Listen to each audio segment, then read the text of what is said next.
বিচার হবে, প্রতি বড় রক্তের বিচার হবে। তারপরে বলো তার যদি আর্থিক সমস্যা থাকে থাকে সেটা স্যার দেখবে।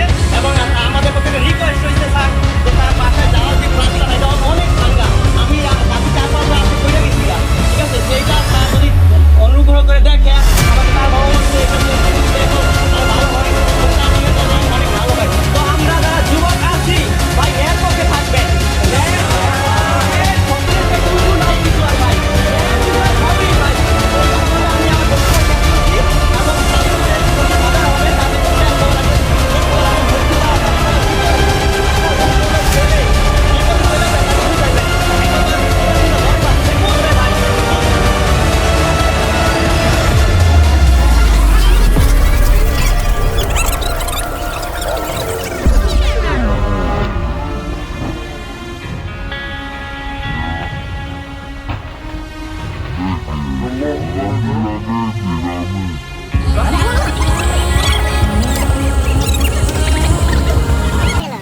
সাউন্ড গাড়ি বাইক বলছ না? Hello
Thank you.